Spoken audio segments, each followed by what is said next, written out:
ఉందంటే చాలా కష్టంగానే ఉంది. మేము చేసిన వ్యాపారాలకు కూడా మాకు ఫలితం లేదు. పిల్లల్ని పోషించుకోవటానికి కూడా చాలా కష్టంగా ఉంది. ఏదైనా ఎవరు వచ్చినా తెలుగుదేశం అనే కాదు, ఏ పార్టీ వాళ్ళు వచ్చినా కూడా మాకు ఉపయోగం ఏం లేదు. మేము ఇన్ని సంవత్సరాలు, నా పిల్ల 32 సంవత్సరాలు, నాకు ఇల్లు అనేది లేదు. నాకు 4 పిల్లలు.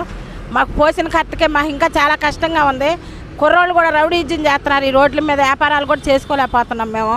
ఇంకా జగన్ వస్తే మళ్ళీ ఇంకా రౌడీజం, ఇంకా మేము రోడ్ల మీద కూడా వ్యాపారాలు చేసుకోగలుగుతున్నామా? చేయలేము కూడా. అసలు మేము ఇంకా చేసుకోవటానికి కూడా ఇష్టపట్ల అంత రౌడీజం అయిపోయింది. మరి ఏ ప్రభుత్వం వచ్చినా మా కష్టాలు తప్పట్లేదు.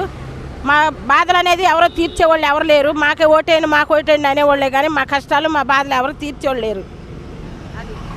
అమ్మా, ఈ ప్రభుత్వంలో దళితుల మీద దాడులు జరిగినాయి అంటారా? జరిగినాయి సార్, దాడులు జరుగుతున్నాయి. అసలు ఏది గంజాయిగాళ్ళు ఎక్కువైపోయారు. మాకు మరి ఇక్కడ వ్యాపారాలు గల్లాలు లాక్కుంటున్నారో తెలియట్లా. మేము చాలా కష్టాలు బాధల్లో ఉన్నా కూడా ఏది చేస్తున్నారో తెలియట్లా. ఇక్కడ మరి మందు తాగే వాళ్ళు ఎక్కువైపోయారు. చాలా బాధపడుతున్నాం. రోడ్ల మీద మటుకి ఆడవాళ్ళు నిలబట్టడానికి కూడా చాలా కష్టంగా ఉంది. ఇంకా రాబోయే కాలం ఇంకా కష్టపడతాం అన్నమాట. చాలా బాధలు పడతాం. ఇంకా రౌడీజం ఎక్కువైపోద్ది. ఇంకా జగన్ గారు వస్తే మటుకి గ్యారంటీ అది. జగన్ గారు గత 2019 ఎలక్షన్స్ అప్పుడు పూర్తి మద్యపాన నిషేధం చేస్తా అన్నారు. అది జరగలేదు. దాని మీద మీ అభిప్రాయం ఏంటమ్మా? అది జరగలేదండి. ఇంకా ఎక్కువైపోయారు. ఇంకా తాగుబోతులు ఎక్కువైపోయారు. మాకు ఇంట్లో మొగుళ్ళు కూడా ఇప్పుడు 100 రూపాయలు అమ్మే ముందు ఇప్పుడు 200 అయిపోయింది. ఆ 200 అనుకుంటే 1000 రూపాయలు వాడుకుంటున్నారు. అసలు మాకు ఇంట్లో కూడా చాలా కష్టంగా ఉంది జరగటం కూడా. ఆ ముందు అనేది తీస్తానన్నారు, తీట్లా. 2024 ఎలక్షన్లో ఏ ప్రభుత్వం అధికారంలోకి వస్తే దళితులకి అందరికీ మంచి జరిగిద్ది అనుకుంటున్నారు? నేనైతే వాస్తవంగా తెలుగుదేశం వచ్చిద్దేమో, చంద్రబాబు నాయుడు వస్తే బాగుంటుంది అనుకుంటున్నా. నేను వాస్తవంగా అంతే అనుకుంటున్నా. చంద్రబాబు నాయుడు వస్తే ఇప్పుడు అది అనేది ఏం లేదు. మేము కేవలంగా జగన్ గారికి వేసాం ఓటు. వేసాం కానీ మాకు జగన్ నుంచి ఏది కూడా గవర్నమెంట్ కూడా ఏమి ఫలితం ఏమి లేదు మాకు దేనికి కూడా. ఈ ప్రభుత్వంలో ఉద్యోగ అవకాశాలు ఎలా ఉన్నాయి అంటారమ్మా? ఉద్యోగాలు వచ్చినాయి అంటారు అందరికీ? ఏ ప్రభుత్వంలో? ఈ ప్రభుత్వంలో ఉద్యోగాలు వచ్చినాయో రాలేదో నాకు కానీ తెలియదండి. ఉద్యోగాలు రాలేదని చాలామంది అంటున్నారు. ఉద్యోగాలు వచ్చినాయని కొంతమంది అంటున్నారు.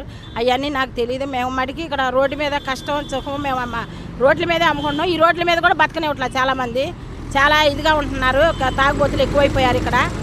కానీ కార్పొరేటర్ గారు వాళ్ళు చాలా ఇదిగా చేస్తున్నారు. కానీ వాళ్ళ మాట కూడా వినట్లేదు. ఇక్కడ దౌర్జన్యాలు ఎక్కువైపోయినాయి. మా ఇష్టం అంటున్నారు. ఈసారి మటుకి జగన్ గారు వస్తే మటుకి ఇక్కడ రౌడీజం ఎక్కువైపోద్ది. ఇంకా బతకలేవు రోడ్ల మీద.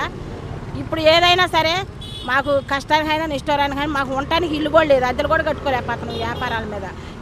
ఇంకా బతుకుతామో లేదో తెలీదు.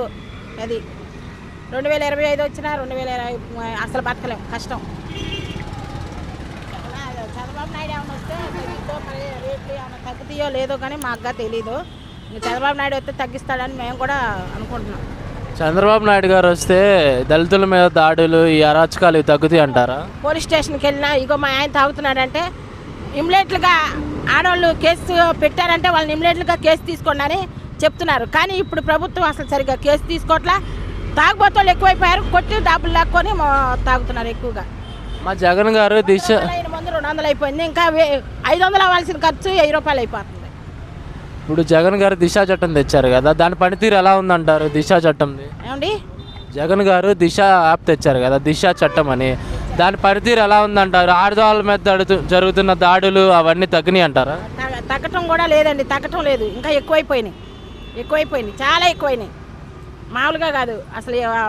ఆడవాళ్ళు నుంచుంటున్నా కూడా ఇక్కడే నేను చాలా చూస్తున్నా. ఇక్కడ రోడ్డు మీద నుంచొని చాలా చూస్తున్నా. ఆడపిల్లలు ఇక్కడ నుంచుంటే ఎంతోమందిని జరుగుతుంటారు. ఎంతోమంది మీద గొడవలు ఆడుకుంటూ కూర్చుంటారు. ఇక్కడే మా బళ్ళ దగ్గరే. అది ఆటోలు ఎక్కటాకు వచ్చిన పిల్లలు కూడా చాలా మరీ ఎక్కువైపోయింది. ఇక్కడ రౌడీజం ఏదీ లేదు వాస్తవంగా. అసలు చాలా కష్టంగా ఉంది.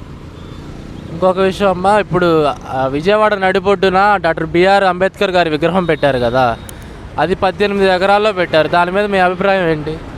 పెట్టారంటే దాని గురించి నాకు వాస్తవంగా తెలీదు. పెట్టారంటే అది చూడటానికి వెళ్తున్నారు. చాలా మంచిగానే ఉందని అనుకుంటున్నారు. అది కట్టడం చాలా బాగా కట్టారని చాలా ఇదిగా చేసుకుంటున్నారు. కానీ నాకు దాని గురించి అంటే